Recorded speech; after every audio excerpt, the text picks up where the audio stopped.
ನಮಸ್ಕಾರ. ಈ ಆಳವಾದ ವಿಶ್ಲೇಷಣಾ ಕಾರ್ಯಕ್ರಮಕ್ಕೆ ಸ್ವಾಗತ. ನಾನು ನಿಮ್ಮ ನಿರೂಪಕ. ನಮಸ್ಕಾರ. ಕಾರ್ಯಕ್ರಮದಲ್ಲಿ ಭಾಗವಹಿಸ್ತಿರೋದಕ್ಕೆ ತುಂಬಾನೇ ಖುಷಿಯಾಗಿದೆ. ನನ್ನ ಅನಿಸಿಕೆಗಳನ್ನು ಹಂಚಿಕೊಳ್ಳಲು ನಾನು ಸಿದ್ಧಳಿದ್ದೇನೆ. ಇವತ್ತಿನ ನಮ್ಮ ಚರ್ಚೆಯ ವಿಷಯ ಪ್ರತಿಯೊಬ್ಬ ವೇತನದಾರನಿಗೂ ಹಾಗೆ ಉದ್ಯೋಗದಾತನಿಗೂ ನೇರವಾಗಿ ಸಂಬಂಧಿಸಿದ್ದು. ಹೌದು, ಇದು ಮೂಲಭೂತವಾಗಿ ನಮ್ಮ ಇಡೀ ದೇಶದ ಕಾರ್ಮಿಕರ ಭವಿಷ್ಯದ ಆರ್ಥಿಕ ಭದ್ರತೆಯ ಬಗ್ಗೆ ಇರೋ ವಿಚಾರ. ಖಂಡಿತ. ನಮ್ಮ ಇಂದಿನ ಚರ್ಚೆಯ ಆಧಾರ ಮಾರ್ಚ್ 2, 2026ರಂದು PIB ಬಿಡುಗಡೆ ಮಾಡಿರೋ ಒಂದು ಪತ್ರಿಕಾ ಪ್ರಕಟಣೆ. ಸೆಂಟ್ರಲ್ ಬೋರ್ಡ್ ಆಫ್ ಟ್ರಸ್ಟೀಸ್ ಅಥವಾ CBT ಇತ್ತೀಚೆಗೆ ತೆಗೆದುಕೊಂಡಿರೋ ಐತಿಹಾಸಿಕ ನಿರ್ಧಾರಗಳ ಬಗ್ಗೆ ಈ ದಾಖಲೆ ಸ್ಪಷ್ಟವಾದ ಚಿತ್ರಣ ನೀಡುತ್ತೆ. ಈ ಚರ್ಚೆಯ ಮುಖ್ಯ ಉದ್ದೇಶ ಏನಪ್ಪಾ ಅಂದ್ರೆ, ಭಾರತದ ಅತಿ ದೊಡ್ಡ ಸಾಮಾಜಿಕ ಭದ್ರತಾ ವ್ಯವಸ್ಥೆಯಾದ EPFO ಹೇಗೆ ಸಂಪೂರ್ಣವಾಗಿ ಡಿಜಿಟಲ್ ಆಗ್ತಿದೆ ಅನ್ನೋದನ್ನ ಬಿಡಿಸಿಡೋದು. ಜೊತೆಗೆ 2026ರ ಹೊಸ ಯೋಜನೆಗಳು ಕಾನೂನಾತ್ಮಕವಾಗಿ ಹೇಗೆ ಮರುರೂಪಗೊಳ್ಳುತ್ತಿವೆ ಅನ್ನೋದನ್ನ ಕೂಡ ನಾವು ಸರಳವಾಗಿ ವಿಶ್ಲೇಷಣೆ ಮಾಡ್ತೀವಿ. ನಿಜ. ದಶಕಗಳ ಕಾಲ ಕಾಗದದ ಫೈಲ್ಗಳು, ಅಸಂಖ್ಯಾತ ಅರ್ಜಿಗಳು ಮತ್ತು ವಿಳಂಬಕ್ಕೆ ಹೆಸರಾಗಿದ್ದ ಒಂದು ಸರ್ಕಾರಿ ಸಂಸ್ಥೆ ಇಂದು ಫೇಶಿಯಲ್ ರೆಕಗ್ನಿಷನ್ ತಂತ್ರಜ್ಞಾನದ ಕಡೆಗೆ ಹೊರಳಿದೆ. ಇದು ಕೇವಲ ಒಂದು IT ಅಪ್ಗ್ರೇಡ್ ಅಂತ ನಾವು ನೋಡಬಾರ್ದು. ಇದು ದಶಕಗಳಷ್ಟು ಹಳೆಯದಾದ ಒಂದು ಸಂಕೀರ್ಣ ಪ್ರಕ್ರಿಯೆಯನ್ನ ಇಂದಿನ ವೇಗಕ್ಕೆ ತಕ್ಕಂತೆ ಬದಲಾಯಿಸುತ್ತಿರುವ ಪ್ರಕ್ರಿಯೆ. ಹೌದು. EPFO ಅನ್ನೋದು ಕೇವಲ ಭವಿಷ್ಯ ನಿಧಿಯನ್ನ ಸಂಗ್ರಹ ಮಾಡೋ ಒಂದು ಬ್ಯಾಂಕ್ ಅಲ್ವೇ ಅಲ್ಲ. ಖಂಡಿತ ಅಲ್ಲ. ಇದು ಪಿಂಚಣಿ, ಜೀವ ವಿಮೆ ಮತ್ತು ನಿವೃತ್ತಿಯ ನಂತರದ ಭದ್ರತೆಯನ್ನ ಒದಗಿಸೋ ಬೃಹತ್ ಜಾಲ. ಹಳೆಯ ಕಾನೂನುಗಳಲ್ಲಿನ ಗೊಂದಲಗಳನ್ನ ನಿವಾರಣೆ ಮಾಡೋದು ಇದರ ಮುಖ್ಯ ಉದ್ದೇಶ. ಈ ಹೊಸ ಹೆಜ್ಜೆಗಳ ಬಗ್ಗೆ ಮಾತಾಡುವಾಗ ನಾವು ಮೊದಲಿಗೆ ಗಮನಿಸಬೇಕಾದದ್ದು 2020ರ ಸಾಮಾಜಿಕ ಭದ್ರತೆಯ ಸಂಹಿತೆ ಬಗ್ಗೆ, ಕೋಡ್ ಆನ್ ಸೋಷಿಯಲ್ ಸೆಕ್ಯೂರಿಟಿ ಬಗ್ಗೆ. ಹಳೆಯ ಯೋಜನೆಗಳ ಜಾಗದಲ್ಲಿ ಬೋರ್ಡ್ ಈಗ ಹೊಸ ಯೋಜನೆಗಳನ್ನ ಜಾರಿಗೆ ತರಲು ಅನುಮೋದನೆ ನೀಡಿದೆ. EPFO ಯೋಜನೆ 26, EPS ಯೋಜನೆ 26 ಮತ್ತು EDLI ಯೋಜನೆ 26 ಇವು ಜಾರಿಗೆ ಬರ್ತಿದೆಯಲ್ವಾ? ಹೌದು. ಇಲ್ಲಿ ಮುಖ್ಯವಾದ ಪ್ರಶ್ನೆ ಏನಂದ್ರೆ, ಇದು ಕೇವಲ ಹೆಸರು ಬದಲಾಯಿಸೋ ಪ್ರಕ್ರಿಯೆನಾ ಅಂತ? ಖಂಡಿತ ಅಲ್ಲ. ಹಳೆಯ ವ್ಯವಸ್ಥೆಗೂ ಈ ಹೊಸ 26ರ ಯೋಜನೆಗಳಿಗೂ ಇರುವ ಮೂಲಭೂತ ವ್ಯತ್ಯಾಸ ಏನು ಹಾಗಿದ್ರೆ? ಹಳೆಯ ಕಾನೂನುಗಳು, ವಿಶೇಷವಾಗಿ 1952ರ EPF ಕಾಯ್ದೆ, ವಿಭಿನ್ನ ಕಾಲಘಟ್ಟಗಳಲ್ಲಿ ಅನೇಕ ಬಾರಿ ತಿದ್ದುಪಡಿಗೊಂಡು ಒಂದು ರೀತಿಯ ಪ್ಯಾಚ್ ವರ್ಕ್ ತರ ಆಗೋಗಿತ್ತು. ಇದರಿಂದ ನಿಯಮಗಳ ನಡುವೆ ಹೊಂದಾಣಿಕೆ ಇರ್ತಿರ್ಲಿಲ್ಲ. ನಿಜ. ಹೊಸ 26ರ ಯೋಜನೆಗಳನ್ನ ಸಂಹಿತೆಯ ಅಡಿಯಲ್ಲಿ ತರೋ ಮೂಲಕ EPFO ಒಂದು ಕಾನೂನಾತ್ಮಕವಾಗಿ ಅತ್ಯಂತ ಭದ್ರವಾದ ಬುನಾದಿಯನ್ನ ನಿರ್ಮಿಸ್ತಿದೆ. ಆಡಳಿತಾತ್ಮಕ ಗೊಂದಲಗಳು ಕಡಿಮೆಯಾಗಿ ಯಾರಿಗೂ ತೊಂದರೆ ಇಲ್ಲದೆ ಸೌಲಭ್ಯ ಸಿಗುತ್ತೆ. ಖಂಡಿತ. ಭವಿಷ್ಯ ನಿಧಿ, ಪಿಂಚಣಿ ಮತ್ತು ವಿಮಾ ಸೌಲಭ್ಯಗಳನ್ನ ನಿರ್ವಹಣೆ ಮಾಡೋಕೆ ಒಂದೇ ಸಮಗ್ರ ಚೌಕಟ್ಟು ಈಗ ಲಭ್ಯವಾಗ್ತಿದೆ. ಆಡಳಿತಾತ್ಮಕ ಗೊಂದಲಗಳ ನಿವಾರಣೆ ಅಂದ ತಕ್ಷಣ ನನಗೆ ನೆನಪಾಗೋದು EPF ವಿನಾಯಿತಿ, ಎಕ್ಸಂಪ್ಷನ್ ಬಗ್ಗೆ ತಂದಿರೋ ಹೊಸ SOP. ಹೌದು. ಕೆಲವು ಬೃಹತ್ ಸಂಸ್ಥೆಗಳು ತಮ್ಮ ಉದ್ಯೋಗಿಗಳ PF ಹಣವನ್ನ ತಾವೇ ಟ್ರಸ್ಟ್ ಮೂಲಕ ನಿರ್ವಹಣೆ ಮಾಡೋಕೆ EPFO ನಿಂದ ವಿನಾಯಿತಿ ಪಡೀತಿರ್ತಾರೆ. ಈ ಹಿಂದೆ ಇಂತಹ ಪ್ರಕ್ರಿಯೆಗಳಿಗೆ ಬರೋಬ್ಬರಿ 4 ವಿಭಿನ್ನ SOPಗಳು ಮತ್ತು ಮ್ಯಾನ್ಯುಯಲ್ಗಳಿದ್ವು. ಅದು ಎಷ್ಟೊಂದು ಸಂಕೀರ್ಣವಾಗಿತ್ತು ಕಂಪನಿಗಳ ಫಿನಾನ್ಸ್ ವಿಭಾಗಗಳಿಗೆ ಅದೊಂದು ದೊಡ್ಡ ತಲೆನೋವಾಗಿತ್ತು. ಈಗ ಎಲ್ಲವನ್ನು ಒಟ್ಟುಗೂಡಿಸಿ ಒಂದೇ ಸಮಗ್ರ SOP ತರಲಾಗಿದೆ. ಆದರೆ ಇಲ್ಲೊಂದು ನನಗೊಂದು ಪ್ರಶ್ನೆ ಕಾಡ್ತಿದೆ. ಈಗ ಎಲ್ಲವೂ ಡಿಜಿಟಲ್ ಆಗಿ ಕೇವಲ ರಿಸ್ಕ್ ಬೇಸ್ಡ್ ಆನ್ಲೈನ್ ಆಡಿಟ್ ತಂದ್ರೆ ಮ್ಯಾನ್ಯುಯಲ್ ಪರಿಶೀಲನೆ ಇರಲ್ವಾ? ಇಲ್ಲ, ಮ್ಯಾನ್ಯುಯಲ್ ಇನ್ಸ್ಪೆಕ್ಷನ್ ಇರಲ್ಲ. ಹಾಗಾದ್ರೆ ಮ್ಯಾನ್ಯುಯಲ್ ಪರಿಶೀಲನೆ ಇಲ್ಲದೆ ಇದ್ರೆ ನಿಯಮಗಳ ಉಲ್ಲಂಘನೆ ಹೆಚ್ಚಾಗೋ ಅಪಾಯ ಇಲ್ವಾ? ಮೇಲ್ನೋಟಕ್ಕೆ ಹಾಗೆ ಅನಿಸಬಹುದು. ಆದರೆ ವಾಸ್ತವವಾಗಿ risk based online audit manual ಇನ್ಸ್ಪೆಕ್ಷನ್ಗಿಂತ ಹೆಚ್ಚು ನಿಖರವಾಗಿರುತ್ತೆ. ಅದು ಹೇಗೆ ಸಾಧ್ಯ? ಯಂತ್ರಗಳಿಗಿಂತ ಮನುಷ್ಯರು ತಪ್ಪುಗಳನ್ನ ಬೇಗ ಹಿಡಿಬೋದಲ್ವಾ? ಹಳೆಯ ಕಾಗದ ಆಧಾರಿತ ವ್ಯವಸ್ಥೆಯಲ್ಲಿ ಇನ್ಸ್ಪೆಕ್ಟರ್ಗಳು ಪ್ರತಿ ಫೈಲನ್ನು ಭೌತಿಕವಾಗಿ ಪರಿಶೀಲನೆ ಮಾಡಬೇಕಿತ್ತು. ಇದು ಸಮಯ ತೆಗೆದುಕೊಳ್ಳೋದಲ್ಲದೆ ಭ್ರಷ್ಟಾಚಾರಕ್ಕೂ ಆಸ್ಪದ ನೀಡ್ತಿತ್ತು. ಅದು ನಿಜ. ಹೊಸ ಡಿಜಿಟಲ್ ವ್ಯವಸ್ಥೆಯಲ್ಲಿ ಅಲ್ಗೊರಿಥಮ್ಗಳು ಡೇಟಾವನ್ನ ವಿಶ್ಲೇಷಣೆ ಮಾಡಿ ಎಲ್ಲಿ ಅಸಹಜತೆಗಳಿವೆಯೋ ಅಥವಾ ಎಲ್ಲಿ ಅಪಾಯದ ಸಾಧ್ಯತೆ ಹೆಚ್ಚಿದೆಯೋ ಅಂತಹ ಪ್ರಕರಣಗಳನ್ನ ಮಾತ್ರ ಫ್ಲಾಗ್ ಮಾಡುತ್ತವೆ. ಓಹೋ, ಅಂದ್ರೆ ಸರಿಯಾಗಿ ನಿಯಮ ಪಾಲಿಸ್ತಿರೋ ಕಂಪನಿಗಳಿಗೆ ಸುಮ್ಮನೆ ಕಾಟ ಕೊಡೋದು ತಪ್ಪುತ್ತೆ. ಖಂಡಿತ. ಇದನ್ನೇ ವ್ಯವಹಾರದ ಸುಗಮತೆ ಅಥವಾ ಈಸ್ ಆಫ್ ಡೂಯಿಂಗ್ ಬಿಸ್ನೆಸ್ ಅಂತ ಕರೆಯೋದು. ತಂತ್ರಜ್ಞಾನದಿಂದ ಪಾರದರ್ಶಕತೆ ಹೆಚ್ಚಾಗುತ್ತೆ. ಇದೇ ನಿಯಮಾವಳಿ ಮತ್ತು ದಂಡಗಳ ವಿಚಾರಕ್ಕೆ ಬಂದ್ರೆ ಸಿಬಿಟಿ ತೆಗೆದುಕೊಂಡಿರೋ ಮತ್ತೊಂದು ನಿರ್ಧಾರ ನಿಜಕ್ಕೂ ಆಶ್ಚರ್ಯ ಮೂಡಿಸುತ್ತೆ. ಯಾವ ನಿರ್ಧಾರದ ಬಗ್ಗೆ ಹೇಳ್ತಿದ್ದೀರಿ? ಶಾಸನಬದ್ಧ ಯೋಜನೆಗಳಿಗಿಂತ ಸಮಾನ ಅಥವಾ ಉತ್ತಮ ಪ್ರಯೋಜನಗಳನ್ನು ನೀಡಿದ ಸಂಸ್ಥೆಗಳಿಗೆ ದಂಡ ಮತ್ತು ಬಡ್ಡಿಯನ್ನ ಮನ್ನಾ ಮಾಡಲಾಗಿದೆ. ಇದರಿಂದ 100ಕ್ಕೂ ಹೆಚ್ಚು ಸಕ್ರಿಯ ಲಿಟಿಗೇಷನ್ ಕೇಸ್ಗಳು ಇತ್ಯರ್ಥ ಆಗ್ತಿವೆ. ಹೌದು, ಇದು ಹಳೆಯ ವ್ಯವಸ್ಥೆಯಲ್ಲಿದ್ದ ಒಂದು ದೊಡ್ಡ ವಿಪರ್ಯಾಸ ಅಥವಾ ಲೋಪ ಅಂತಾನೆ ಹೇಳಬಹುದು. ಅಂದ್ರೆ ಉದ್ಯೋಗಿಗಳಿಗೆ ಒಳ್ಳೇದು ಮಾಡಿದ್ರೂ ಕೂಡ ಕೆಲವು ತಾಂತ್ರಿಕ ಕಾರಣಗಳಿಗಾಗಿ ಈ ಸಂಸ್ಥೆಗಳು ದಂಡ ಕಟ್ಟೋ ಭೀತಿಯಲ್ಲಿದ್ವು ಅಲ್ವಾ? ಅದೇ ಆಶ್ಚರ್ಯದ ಸಂಗತಿ. ಕೆಲವು ಖಾಸಗಿ ಪಿಎಫ್ ಟ್ರಸ್ಟ್ಗಳು ಇಪಿಎಫ್ಒ ನೀಡುವ ಬಡ್ಡಿಗಿಂತ ಹೆಚ್ಚಿನ ಆದಾಯವನ್ನ ತಮ್ಮ ಉದ್ಯೋಗಿಗಳಿಗೆ ನೀಡುತ್ತಿದ್ವು. ಆದರೆ ವರದಿ ಸಲ್ಲಿಕೆಯಲ್ಲಿನ ಸಣ್ಣ ವಿಳಂಬ ಅಥವಾ ತಾಂತ್ರಿಕ ಪ್ರಕ್ರಿಯೆಗಳಲ್ಲಿನ ದೋಷಗಳಿಗಾಗಿ ಅವರ ಮೇಲೆ ದಂಡನಾತ್ಮಕ ಕ್ರಮಗಳನ್ನು ಜರುಗಿಸಲಾಗ್ತಿತ್ತು. ಯಾರು ಕಾರ್ಮಿಕರ ಹಿತಾಸಕ್ತಿಯನ್ನ ಉತ್ತಮವಾಗಿ ಕಾಪಾಡ್ತಿದ್ದಾರೋ ಅವರನ್ನೇ ಶಿಕ್ಷಿಸೋದು ತರ್ಕಬದ್ಧವಲ್ಲ. ಅದಕ್ಕೆ ಈಗ ಬೋರ್ಡ್ ಈ ದಂಡವನ್ನ ಮನ್ನಾ ಮಾಡೋ ನಿರ್ಧಾರ ತೆಗೆದುಕೊಂಡಿದೆ. ಇದರಿಂದ ವರ್ಷಾನುಗಟ್ಟಲೆ ಕೋರ್ಟ್ನಲ್ಲಿ ಸಿಲುಕೊಂಡಿದ್ದ ಹಣ ಉಳಿತಾಯ ಆಗುತ್ತೆ. ಮತ್ತೆ ಆ ಲಾಭ ನೇರವಾಗಿ ಸಾವಿರಾರು ಟ್ರಸ್ಟ್ ಸದಸ್ಯರಿಗೆ ಅಂದ್ರೆ ಉದ್ಯೋಗಿಗಳಿಗೆ ತಲುಪುತ್ತೆ. ಅನಗತ್ಯ ಕಾನೂನು ಹೋರಾಟಗಳನ್ನ ಕಡಿಮೆ ಮಾಡೋದು ಈ ನಿರ್ಧಾರದ ಮುಖ್ಯ ಉದ್ದೇಶ. ಕಾನೂನು ವ್ಯಾಜ್ಯಗಳ ಇತ್ಯರ್ಥದಿಂದ ಉಳಿಯುವ ಹಣವು ಕೊನೆಗೆ ಸೇರೋದು ಈ ಬೃಹತ್ ಆರ್ಥಿಕ ವ್ಯವಸ್ಥೆಯ ಒಳಹರಿವಿಗೆ. ಆ ಒಳಹರಿವಿನ ಪ್ರಮಾಣ ಎಷ್ಟಿದೆ ಅನ್ನೋದು ನಮ್ಮ ಮುಂದಿನ ಚರ್ಚೆಯ ವಿಷಯ. ಸಿಬಿಟಿ ಈಗ 2024-25ನೇ ಸಾಲಿನ ಇಪಿಎಫ್ಒ ವಾರ್ಷಿಕ ವರದಿಯನ್ನ ಸಂಸತ್ತಿನಲ್ಲಿ ಮಂಡಿಸಲು ಅನುಮೋದಿಸಿದೆ. ಇದರ ಅಂಕಿಅಂಶಗಳು ನಿಜಕ್ಕೂ ಬೆರಗುಗೊಳಿಸುತ್ತವೆ. ಖಂಡಿತ. ಈ ವರದಿಯ ಅಂಕಿಅಂಶಗಳನ್ನು ಗಮನಿಸಿದರೆ ಕೇವಲ 1 ವರ್ಷದಲ್ಲಿ ಜಮೆಯಾದ ಒಟ್ಟು ವಂತಿಕೆ ಬರೋಬ್ಬರಿ 3,35,628.81 ಕೋಟಿ ರೂಪಾಯಿಗಳು. 3,35,000 ಕೋಟಿಗೂ ಅಧಿಕ. ಇದು ಭಾರತದ ಹಲವು ರಾಜ್ಯಗಳ ವಾರ್ಷಿಕ ಬಜೆಟ್ಗಿಂತಲೂ ದೊಡ್ಡ ಮೊತ್ತ. ಇದರ ಜೊತೆಗೆ 2,86,000ಕ್ಕೂ ಹೆಚ್ಚು ಹೊಸ ಸಂಸ್ಥೆಗಳು ಸೇರ್ಪಡೆಯಾಗಿವೆ ಮತ್ತು 1,22,00,000ಕ್ಕೂ ಹೆಚ್ಚು ಹೊಸ ಸದಸ್ಯರು ನೋಂದಾಯಿಸಿಕೊಂಡಿದ್ದಾರೆ. ಈ ಬೃಹತ್ ನಿಧಿಯ ಮೇಲೆ 2024-25ನೇ ಸಾಲಿಗೆ 8.25% ಬಡ್ಡಿ ದರವನ್ನ ಘೋಷಣೆ ಮಾಡಲಾಗಿದೆ.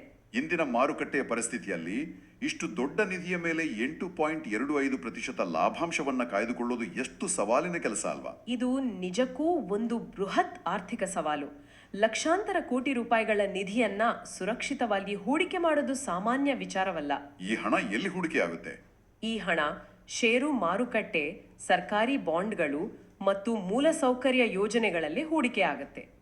ಮಾರುಕಟ್ಟೆಯ ಏರಿ ಇಳಿತಗಳ ನಡುವೆಯೂ ಸ್ಥಿರವಾದ ಬಡ್ಡಿ ದರ ನೀಡ್ತಿರೋದು ಸಂಸ್ಥೆಯ ಶಿಸ್ತನ್ನ ತೋರಿಸುತ್ತೆ. ಇಲ್ಲಿ ಹೊಸ ಸದಸ್ಯರ ನೋಂದಣಿಯ ಅಂಕಿಅಂಶವನ್ನು ಕೂಡ ನಾವು ಸೂಕ್ಷ್ಮವಾಗಿ ಗಮನಿಸಬೇಕು.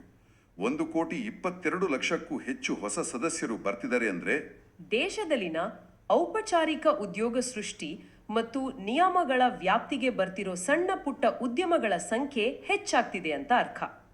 ಇದು ಆರ್ಥಿಕತೆಯ ಫಾರ್ಮಲೈಸೇಷನ್ ಪ್ರಕ್ರಿಯೆಯ ಸ್ಪಷ್ಟ ಸೂಚನೆ. ಇಷ್ಟು ದೊಡ್ಡ ಪ್ರಮಾಣದ ಹಣ ಮತ್ತು ಇಷ್ಟು ಕೋಟಿ ಜನರ ದಾಖಲೆಗಳನ್ನು ನಿರ್ವಹಣೆ ಮಾಡೋದು ಒಂದು ಭಾಗವಾದರೆ, ಜನರಿಗೆ ಅವರ ಅಗತ್ಯದ ಸಮಯದಲ್ಲಿ ಸೇವೆ ಒದಗಿಸೋದು ಮತ್ತೊಂದು ಪ್ರಮುಖ ಭಾಗ. ಹೌದು, ವರದಿಯ ಕಾರ್ಯಾಚರಣೆಯ ಅಂಕಿಅಂಶಗಳನ್ನು ನೋಡಿದ್ರೆ 81 ಲಕ್ಷಕ್ಕೂ ಹೆಚ್ಚು ಪಿಂಚಣಿದಾರರಿಗೆ ಇಪಿಎಫ್ಒ ಸೇವೆ ಸಲ್ಲಿಸಿದೆ. ಮತ್ತು 1 ವರ್ಷದಲ್ಲಿ ಇತ್ಯರ್ಥಪಡಿಸಿದ ಒಟ್ಟು ಕ್ಲೇಮ್ಗಳ ಸಂಖ್ಯೆ 6,01,59,608. ಹೌದು, 6 ಕೋಟಿಗೂ ಅಧಿಕ ಕ್ಲೇಮ್ಗಳು. ಇದರಲ್ಲಿ ಸುಮಾರು 69,000ದಷ್ಟು ಇಡಿಎಲ್ಐ ಕ್ಲೇಮ್ಗಳು ಸೇರಿವೆ. ಅಂದರೆ ಮರಣ ಹೊಂದಿದ ಉದ್ಯೋಗಿಗಳ ಕುಟುಂಬಗಳಿಗೆ ನೀಡಿದ ವಿಮಾ ಮೊತ್ತ. ಹಾಗೆಯೇ 17 ಲಕ್ಷಕ್ಕೂ ಹೆಚ್ಚು ಕುಂದುಕೊರತೆಗಳ ಪರಿಹಾರ ಮತ್ತು 39 ಲಕ್ಷಕ್ಕೂ ಹೆಚ್ಚು ಕರೆಗಳಿಗೆ ಸ್ಪಂದಿಸಲಾಗಿದೆ. 6 ಕೋಟಿ ಕ್ಲೇಮ್ಗಳನ್ನು ಇತ್ಯರ್ಥ ಮಾಡೋದು ಅಂದರೆ ದಿನಕ್ಕೆ ಅಂದಾಜು 1.5 ಲಕ್ಷಕ್ಕೂ ಹೆಚ್ಚು ಕ್ಲೇಮ್ಗಳು. ಇಷ್ಟು ದೊಡ್ಡ ಆಪರೇಷನಲ್ ಸ್ಕೇಲ್ ಅನ್ನು ಯಾವುದೇ IT ತೊಂದರೆಗಳಿಲ್ಲದೆ ನಿರ್ವಹಣೆ ಮಾಡೋಕೆ ಹಳೆಯ ವ್ಯವಸ್ಥೆಯಲ್ಲಿ ಸಾಧ್ಯವೇ ಇರಲಿಲ್ಲ. ಹಳೆಯ ಕಾಗದ ಆಧಾರಿತ ಪ್ರಕ್ರಿಯೆಯಲ್ಲೇ ಈ ಪ್ರಮಾಣದ ಕ್ಲೇಮ್ಗಳು ಬಂದಿದ್ರೆ ಏನಾಗ್ತಿತ್ತು? ಇಡೀ ವ್ಯವಸ್ಥೆ ಸಂಪೂರ್ಣವಾಗಿ ಕುಸಿದು ಬೀಳ್ತಿತ್ತು. 6 ಕೋಟಿ ಕ್ಲೇಮ್ಗಳು ಅಂದರೆ ಪ್ರತಿಯೊಂದು ಕ್ಲೇಮ್ಗೂ application, verification, bank account matching ಮತ್ತು ಹಣ ವರ್ಗಾವಣೆ ಸೇರಿರುತ್ತೆ. ಇದೆಲ್ಲ ಮ್ಯಾನ್ಯುಯಲ್ ಆಗಿ ಮಾಡೋಕೆ ಸಾಧ್ಯವೇ ಇಲ್ಲ. ಖಂಡಿತ ಇಲ್ಲ. ಕೃತಕ ಬುದ್ಧಿಮತ್ತೆ ಅಂದರೆ AI ಮತ್ತು ಆಟೋಮೇಷನ್ ಬಳಸಿ ಬಹುಭಾಗ ಕ್ಲೇಮ್ಗಳನ್ನು ಈಗ ಮಾನವ ಹಸ್ತಕ್ಷೇಪವಿಲ್ಲದೆ ಇತ್ಯರ್ಥ ಮಾಡಲಾಗ್ತಿದೆ. ಕೆಲವೊಮ್ಮೆ ಕೆಲವೇ ಗಂಟೆಗಳಲ್ಲಿ ದುಡ್ಡು ಬ್ಯಾಂಕ್ ಖಾತೆಗೆ ಬಂದ್ಬಿಡುತ್ತೆ. ಹೌದು, ಈ ಅಂಕಿಅಂಶಗಳು EPFOನ ಬ್ಯಾಕೆಂಡ್ ತಂತ್ರಜ್ಞಾನ ಎಷ್ಟು ದೃಢವಾಗಿದೆ ಅನ್ನೋದನ್ನ ನಿರೂಪಿಸ್ತವೆ. ತಂತ್ರಜ್ಞಾನದ ಸುಧಾರಣೆಗಳ ಬಗ್ಗೆ ಮಾತಾಡ್ತಿರೋದ್ರಿಂದ ಇದೇ ವರದಿಯಲ್ಲಿ ಉಲ್ಲೇಖ ಮಾಡಲಾದ 2 ಪ್ರಮುಖ ತಾಂತ್ರಿಕ ಕ್ರಾಂತಿಗಳ ಬಗ್ಗೆ ನಾವು ಆಳವಾಡಿ ಚರ್ಚಿಸಲೇಬೇಕು. ಖಂಡಿತ. ಆ 2 ವ್ಯವಸ್ಥೆಗಳು ಸಾಮಾನ್ಯ ಉದ್ಯೋಗಿಗಳ ದೈನಂದಿನ ಜೀವನವನ್ನ ತುಂಬಾನೇ ಸುಲಭ ಮಾಡಿವೆ. ಮೊದಲನೇದು ದೇಶಾದ್ಯಂತ ಜಾರಿಯಾದ ಕೇಂದ್ರೀಕೃತ ಪಿಂಚಣಿ ಪಾವತಿ ವ್ಯವಸ್ಥೆ ಅಂದ್ರೆ CPPS. ಭಾರತದಂತಹ ವಿಸ್ತಾರವಾದ ಪ್ರದೇಶದಲ್ಲಿ ಉದ್ಯೋಗಿಗಳು ಅನೇಕ ನಗರಗಳಿಗೆ ವಲಸೆ ಹೋಗ್ತಾರೆ. ಹೌದು, ನಿವೃತ್ತಿಯ ನಂತರ ತಮ್ಮ ಸ್ವಂತ ಊರಿಗೆ ಮರಳಿದಾಗ ಬೇರೊಂದು ರಾಜ್ಯದಲ್ಲಿದ್ದ ತಮ್ಮ ಪಿಂಚಣಿ ಖಾತೆಯಿಂದ ಹಣ ಪಡೆಯೋಕೆ ಪಟ್ಟಿದ್ದ ಪಾಡು ಅಷ್ಟಿಷ್ಟಲ್ಲ. CPPS ಈ ಭೌಗೋಳಿಕ ಅಡೆತಡೆಗಳನ್ನ ಹೇಗೆ ನಿವಾರಣೆ ಮಾಡುತ್ತೆ? ಹಳೆಯ ವ್ಯವಸ್ಥೆಯಲ್ಲಿ ಡೆಹ್ರಾಡೂನ್ನಲ್ಲಿ ಕೆಲಸ ಮಾಡಿ ನಿವೃತ್ತರಾದ ವ್ಯಕ್ತಿ ತನ್ನ ನಿವೃತ್ತಿ ಜೀವನ ಕಳೆಯಲು ಮೈಸೂರಿಗೆ ಬಂದರೆ ಪಿಂಚಣಿ ವರ್ಗಾವಣೆಗಾಗಿ ಕಚೇರಿಗಳ ನಡುವೆ ಕಾಗದ ಪತ್ರಗಳು ಓಡಾಡಬೇಕಿತ್ತು. ಬ್ಯಾಂಕ್ ಖಾತೆಗಳ ಮ್ಯಾಪಿಂಗ್ ಕೂಡ ವಿಳಂಬ ಆಗ್ತಿತ್ತು ಅಲ್ವಾ? ಹೌದು. ಈಗ CPPS ಮೂಲಕ ಇಡೀ ದೇಶಕ್ಕೆ ಒಂದೇ ಕೇಂದ್ರೀಕೃತ ಡೇಟಾಬೇಸ್ ಇರುತ್ತೆ. ಪಿಂಚಣಿದಾರರು ದೇಶದ ಯಾವುದೇ ಮೂಲೆಗೆ ಹೋದರೂ ಯಾವುದೇ ತಡೆಯಿಲ್ಲದೆ ಪಿಂಚಣಿಯನ್ನ ಪಡೆಯಬಹುದು. ಇದು ಕಾರ್ಮಿಕರ ವಲಸೆಯನ್ನ ಗಮನದಲ್ಲಿಟ್ಕೊಂಡು ರೂಪಿಸಿದ ಅತ್ಯಂತ ಪ್ರಾಯೋಗಿಕ ಪರಿಹಾರ. ಇದು ಖಂಡಿತವಾಗಿಯೂ ಒಂದು ಮಾನವೀಯ ಸುಧಾರಣೆ. ಇದರ ಜೊತೆಗೆ ಸೇರ್ಕೊಳ್ಳುವ ಮತ್ತೊಂದು ಕುತೂಹಲಕಾರಿ ತಂತ್ರಜ್ಞಾನ ಅಂದ್ರೆ ಫೇಶಿಯಲ್ ಆಥೆಂಟಿಕೇಶನ್ ಟೆಕ್ನಾಲಜಿ ಅಂದ್ರೆ FAT ಮೂಲಕ ಡಿಜಿಟಲ್ ಲೈಫ್ ಸರ್ಟಿಫಿಕೇಟ್ ಸಲ್ಲಿಕೆ. ಹೌದು, ಪ್ರತಿ ವರ್ಷ ನವೆಂಬರ್ ತಿಂಗಳು ಬಂತಂದ್ರೆ ವಯೋವೃದ್ಧ ಪಿಂಚಣಿದಾರರು ತಾವು ಬದುಕಿದ್ದೇವೆ ಎಂದು ಸಾಬೀತುಪಡಿಸಲು ಬ್ಯಾಂಕ್ಗಳ ಮುಂದೆ ಉದ್ದನೆಯ ಸಾಲಿನಲ್ಲಿ ನಿಲ್ಬೇಕಿತ್ತು. ವಯಸ್ಸಾದ ಕಾಲದಲ್ಲಿ ಬೆರಳಚ್ಚುಗಳು ಸರಿಯಾಗಿ ಮೂಡದೆ ಬಯೋಮೆಟ್ರಿಕ್ ಯಂತ್ರಗಳು ವಿಫಲವಾಗ್ತಿದ್ದ ಉದಾಹರಣೆಗಳು ಸಾಕಷ್ಟಿವೆ. ಈಗ ಕೇವಲ ಸ್ಮಾರ್ಟ್ಫೋನ್ ಕ್ಯಾಮ್ರಾ ಮುಂದೆ ಮುಖ ತೋರಿಸಿ ಮನೆಯಿಂದಲೇ ಲೈಫ್ ಸರ್ಟಿಫಿಕೇಟ್ ಸಲ್ಲಿಸುವ ವ್ಯವಸ್ಥೆ ಬಂದಿದೆ. ಇದು ಕೇವಲ ಒಂದು ಸ್ಮಾರ್ಟ್ಫೋನ್ ಟ್ರಿಕ್ ಅಲ್ಲ, ಆಧಾರ್ನ ಬೃಹತ್ ಡೇಟಾಬೇಸ್ನೊಂದಿಗೆ ನಡೆಯುವ ನಿಖರಾದ ಮ್ಯಾಚಿಂಗ್ ಪ್ರಕ್ರಿಯೆ ಅಲ್ವಾ? ಖಂಡಿತ. ಬಯೋಮೆಟ್ರಿಕ್ ದೃಢೀಕರಣದಲ್ಲಿ ಬೆರಳಚ್ಚುಗಳ ಸವೆತ ದೊಡ್ಡ ಸಮಸ್ಯೆಯಾಗಿತ್ತು. ಫೇಶಿಯಲ್ ರೆಕಗ್ನಿಷನ್ ಈ ಸಮಸ್ಯೆಯನ್ನ ಬಗೆಹರಿಸಿದೆ. ಹಿನ್ನೆಲೆಯಲ್ಲಿ ಇದು ಬಹಳ ಸಂಕೀರ್ಣವಾದ ತಂತ್ರಜ್ಞಾನ. ಲೈವ್ನೆಸ್ ಡಿಟೆಕ್ಷನ್ ಅಂದ್ರೆ ಏನು? ಲೈವ್ನೆಸ್ ಡಿಟೆಕ್ಷನ್ ಅಂದ್ರೆ ವ್ಯಕ್ತಿ ಜೀವಂತವಾಗಿದ್ದಾನೆಯಾ ಅಥವಾ ಕೇವಲ ಫೋಟೋ ತೋರಿಸಲಾಗ್ತಿದೆಯಾ ಅನ್ನೋದನ್ನ ಕ್ಯಾಮೆರಾ ಸೆರೆ ಹಿಡಿಯುತ್ತೆ ಮತ್ತು ಅದನ್ನ ಸುರಕ್ಷಿತವಾಗಿ ಆಧಾರ್ ಡೇಟಾಬೇಸ್ ಜೊತೆ ತಾಳೆ ಮಾಡುತ್ತೆ. ಇದು ತಂತ್ರಜ್ಞಾನವನ್ನ ಸಾಮಾನ್ಯ ಜನರ ಸಂಕಷ್ಟಗಳನ್ನು ಪರಿಹರಿಸಲು ಎಷ್ಟು ಪರಿಣಾಮಕಾರಿಯಾಗಿ ಬಳಸಬಹುದು ಅನ್ನೋದಕ್ಕೆ ಉತ್ತಮ ನಿದರ್ಶನ. ತಂತ್ರಜ್ಞಾನದ ಜೊತೆಗೆ ನಿಯಮಾವಳಿಗಳಲ್ಲಿ ಮಾಡಲಾದ ಕೆಲವು ಕ್ರಾಂತಿಕಾರಿ ಬದಲಾವಣೆಗಳು ಸಹ ಈ ವರದಿಯ ಪ್ರಮುಖ ಅಂಶಗಳಾಗಿವೆ. ಉದಾಹರಣೆಗೆ EPS 1995 ಯೋಜನೆಯನ್ನ ತಿದ್ದುಪಡಿ ಮಾಡಿ ಕೇವಲ 1 ತಿಂಗಳ ವಂತಿಗೆ ನೀಡಿದ್ರೂ ಸಹ ಹಿಂಪಡೆಯುವ ಸೌಲಭ್ಯವನ್ನ ಈಗ ನೀಡಲಾಗಿದೆ. ಹೌದು, ಈ ಹಿಂದೆ ಪಿಂಚಣಿ ಯೋಜನೆಗೆ ಕನಿಷ್ಠ 10 ವರ್ಷಗಳ ಸೇವೆ ಕಡ್ಡಾಯವಾಗಿತ್ತು ಅಥವಾ ಕೆಲಸ ಬಿಟ್ಟಾಗ ಆ ಹಣವನ್ನ ಹಿಂಪಡೆಯಲು ಹಲವಾರು ಷರತ್ತುಗಳಿದ್ದುವು. ಇಂದಿನ ಗಿಗ್ ಎಕಾನಮಿ ಮತ್ತು ಪದೇ ಪದೇ ಉದ್ಯೋಗ ಬದಲಾಯಿಸುವ ಯುವ ಜನತೆಗೆ ಇದು ಹೇಗೆ ಲಾಭದಾಯಕವಾಗುತ್ತೆ? ಇಂದಿನ ಉದ್ಯೋಗ ಮಾರುಕಟ್ಟೆ 30 ವರ್ಷಗಳ ಹಿಂದಿನ ಮಾರುಕಟ್ಟೆ ಅಂತೆಲ್ಲ. ಇಂದು ಯುವಕರು ಒಂದೇ ಕಂಪನಿಯಲ್ಲಿ ದಶಕಗಳ ಕಾಲ ಉಳಿಯುವುದಿಲ್ಲ. 6 ತಿಂಗಳು 1 ವರ್ಷಕ್ಕೆ ಕೆಲಸ ಬದಲಾಯಿಸುವವರ ಸಂಖ್ಯೆ ಹೆಚ್ಚಾಗಿದೆ. ಹಳೆಯ ನಿಯಮಗಳು ಇಂತಹ ಶಾರ್ಟ್ ಟರ್ಮ್ ಉದ್ಯೋಗಿಗಳಿಗೆ ಅನುಕೂಲಕರವಾಗಿರಲಿಲ್ಲ ಅಲ್ವಾ? ಇಲ್ಲ, ಅವರ ವಂತಿಗೆಯ ಹಣ ವ್ಯವಸ್ಥೆಯಲ್ಲಿ ಲಾಕ್ ಆಗ್ಬಿಡ್ತಿತ್ತು. ಕೇವಲ 1 ತಿಂಗಳ ವಂತಿಗೆ ನೀಡಿದ್ರೂ ಆ ಹಣವನ್ನ ಹಿಂಪಡೆಯಬಹುದು ಅನ್ನೋ ನಿಯಮ ಉದ್ಯೋಗಿಗಳಿಗೆ ತಮ್ಮ ಆರ್ಥಿಕ ಸ್ವಾತಂತ್ರ್ಯವನ್ನ ಮರಳಿ ನೀಡುತ್ತೆ. ಅದೇ ರೀತಿ ವಿಮಾ ಕವರೇಜ್ ವಿಚಾರದಲ್ಲಿಯೂ ಮಹತ್ವದ ನಿರ್ಧಾರ ತೆಗೆದುಕೊಳ್ಳಲಾಗಿದೆ. ಇಡಿಎಲ್ಐ ಅಂದ್ರೆ ಎಂಪ್ಲಾಯೀಸ್ ಡಿಪಾಸಿಟ್ ಲಿಂಕ್ಡ್ ಇನ್ಶೂರೆನ್ಸ್ ಯೋಜನೆಯ ಬಗ್ಗೆ ಅನೇಕ ಉದ್ಯೋಗಿಗಳಿಗೆ ಅರಿವೇ ಇರುವುದಿಲ್ಲ. ಹೌದು, ತಮ್ಮ ಉದ್ಯೋಗದಾತರು ನೀಡುವ ವಂತಿಗೆ ಒಂದು ಸಣ್ಣ ಭಾಗ ಈ ವಿಮೆಗೆ ಹೋಗುತ್ತೆ ಅನ್ನೋದು ಬಹಳಷ್ಟು ಜನರಿಗೆ ತಿಳಿದೇ ಇಲ್ಲ. ಈಗ ಈ ವಿಮಾ ಮೊತ್ತವನ್ನು ಹೆಚ್ಚಿಸಲಾಗಿದೆ ಅಲ್ವಾ? ಹೌದು, ಸತತ 12 ತಿಂಗಳು ಉದ್ಯೋಗದಲ್ಲಿರುವ ಸದಸ್ಯರಿಗೆ ಕನಿಷ್ಠ 2.5 ಲಕ್ಷ ರೂಪಾಯಿಗಳಿಂದ ಗರಿಷ್ಠ 7 ಲಕ್ಷ ರೂಪಾಯಿಗಳವರೆಗೆ ಹೆಚ್ಚಿಸಲಾಗಿದೆ. ಅನಿರೀಕ್ಷಿತ ದುರಂತ ಸಂಭವಿಸಿದಾಗ ಕುಟುಂಬವೊಂದಕ್ಕೆ ಈ 7 ಲಕ್ಷ ರೂಪಾಯಿಗಳ ಮೊತ್ತ ಒಂದು ದೊಡ್ಡ ಆರ್ಥಿಕ ರಕ್ಷಾ ಕವಚವಾಗಿ ಕಾರ್ಯನಿರ್ವಹಿಸುತ್ತೆ. ಖಂಡಿತ. ಇಡಿಎಲ್ಐ ನ ವಿಮಾ ಕವರೇಜ್ ಹೆಚ್ಚಳ ಕೇವಲ ಅಂಕಿ ಅಂಶವಲ್ಲ, ಇದು ಸಾಮಾಜಿಕ ಭದ್ರತೆಯ ಅತಿ ಮುಖ್ಯ ಭಾಗ. ಖಾಸಗಿ ವಲಯದಲ್ಲಿ ಕೆಲಸ ಮಾಡುವ ಬಹುಪಾಲು ಜನರಿಗೆ ಪ್ರತ್ಯೇಕ ಜೀವ ವಿಮೆ ಇರುವುದಿಲ್ಲ. ಅಂತಹ ಸಮಯದಲ್ಲಿ ಸಂಸ್ಥೆಯ ಕಡೆಯಿಂದ ಸಿಗುವ ಈ ಕವರೇಜ್ ಮರಣ ಹೊಂದಿದ ಉದ್ಯೋಗಿಯ ಕುಟುಂಬಕ್ಕೆ ತಕ್ಷಣದ ಆಶ್ರಯ ಆಗುತ್ತೆ. ಇಪಿಎಫ್ಒನ ಈ ನಿರ್ಧಾರ ತಾನು ಕೇವಲ ನಿವೃತ್ತಿಯ ನಂತರದ ಭದ್ರತೆ ಮಾತ್ರವಲ್ಲ, ಸೇವಾವಧಿಯಲ್ಲಿನ ಅಪಾಯಗಳಿಗೂ ಸ್ಪಂದಿಸ್ತೇನೆ ಅನ್ನುವ ಸಂದೇಶವನ್ನ ನೀಡುತ್ತೆ. ಇಲ್ಲಿ ಉದ್ಯೋಗದಾತರ ಕುರಿತಾಗಿಯೂ ಒಂದು ಪ್ರಮುಖ ಸಡಿಲಿಕೆಯನ್ನು ನಾವು ಗಮನಿಸಬಹುದು. ದಂಡನಾತ್ಮಕ ಹಾನಿ ದರವನ್ನು ಅಂದರೆ ಪೀನಲ್ ಡ್ಯಾಮೇಜಸ್ ರೇಟ್ ಅನ್ನ ತಿಂಗಳಿಗೆ ಕೇವಲ 1% ನಿಗದಿಪಡಿಸಲಾಗಿದೆ. ಜೂನ್ 14, 2024ರಿಂದ ಇದು ಜಾರಿಗೆ ಬಂದಿದೆ. ಈ ಹಿಂದೆ ನಿಯಮ ಉಲ್ಲಂಘನೆಗೆ ಭಾರಿ ದಂಡ ವಿಧಿಸಲಾಗ್ತಿತ್ತು. ಆದರೆ ಇಲ್ಲಿಗೊಂದು ಪ್ರಶ್ನೆ ಹುಟ್ಟುತ್ತೆ. ದಂಡದ ದರವನ್ನು ಕಡಿಮೆ ಮಾಡಿದರೆ ಕಂಪನಿಗಳಿಗೆ ನಿಯಮ ಮುರಿಯುವ ಭಯ ಕಡಿಮೆಯಾಗಿ ವಂತಿಗೆ ಪಾವತಿಸುವಲ್ಲಿ ವಿಳಂಬ ಮಾಡುವುದಿಲ್ವೇ? ದಂಡದ ಉದ್ದೇಶವೇ ಭಯ ಹುಟ್ಟಿಸುವುದಲ್ವೇ? ಈ ಪ್ರಶ್ನೆ ಸಹಜ.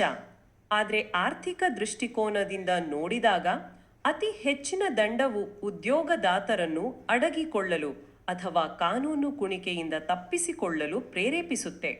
ಅಂದ್ರೆ ಸಣ್ಣ ಪುಟ್ಟ ಆರ್ಥಿಕ ಮುಗ್ಗಟ್ಟಿನಿಂದ ವಿಫಲವಾದ ಉದ್ಯಮಿಗಳಿಗೂ ತೊಂದರೆ ಆಗ್ತಿತ್ತಾ?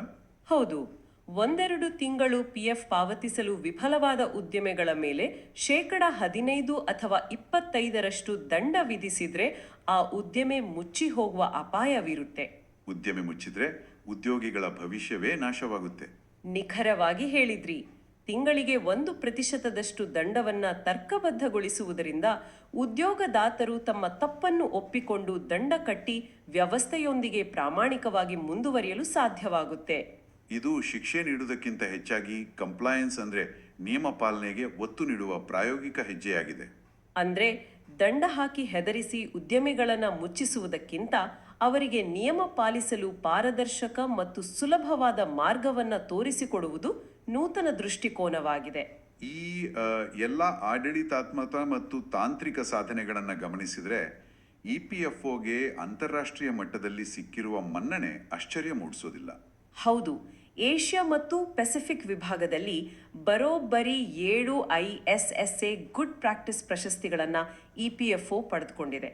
ಇದು ನಮ್ಮ ದೇಶದ ಸಾಮಾಜಿಕ ಭದ್ರತಾ ಸಂಸ್ಥೆಯೊಂದು ಜಾಗತಿಕ ವೇದಿಕೆಯಲ್ಲಿ ತನ್ನ ದಕ್ಷತೆಯನ್ನು ಸಾಬೀತುಪಡಿಸಿದ ಹೆಮ್ಮೆಯ ವಿಚಾರ. ಇಂಟರ್ನ್ಯಾಷನಲ್ ಸೋಷಿಯಲ್ ಸೆಕ್ಯೂರಿಟಿ ಅಸೋಸಿಯೇಷನ್ ನೀಡುವ ಈ ಪ್ರಶಸ್ತಿಗಳು ಸುಮ್ಮನೆ ಸಿಗೋದಿಲ್ಲ.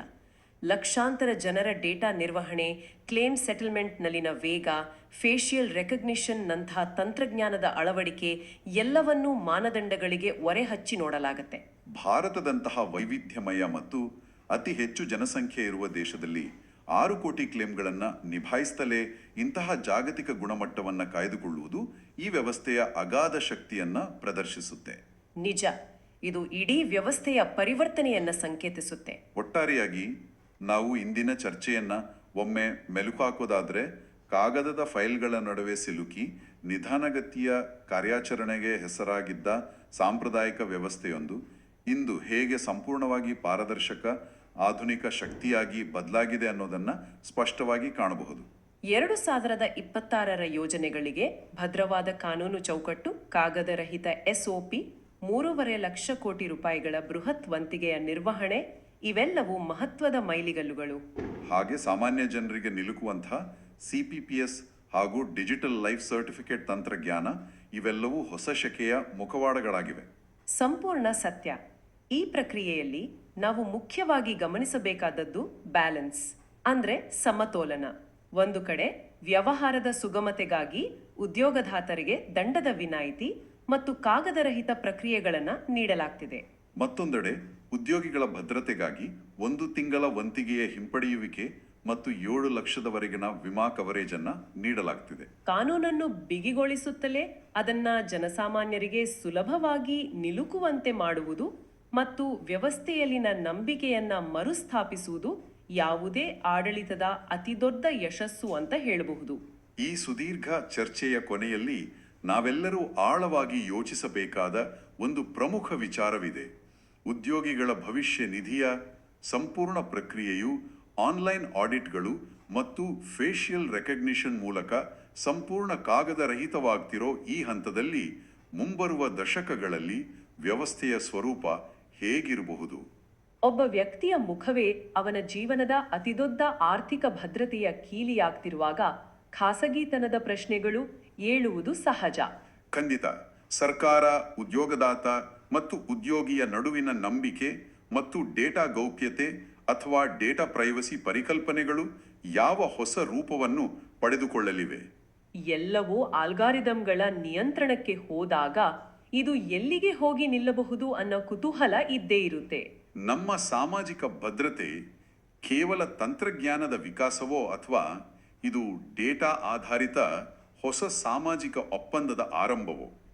ಇದು ನಮ್ಮೆಲ್ಲರನ್ನೂ ಕಾಡುವ ದೊಡ್ಡ ಪ್ರಶ್ನೆ. ಈ ಆಳವಾದ ವಿಶ್ಲೇಷಣೆ ಇಲ್ಲಿಗೆ ಮುಕ್ತಾಯವಾಗುತ್ತದೆ.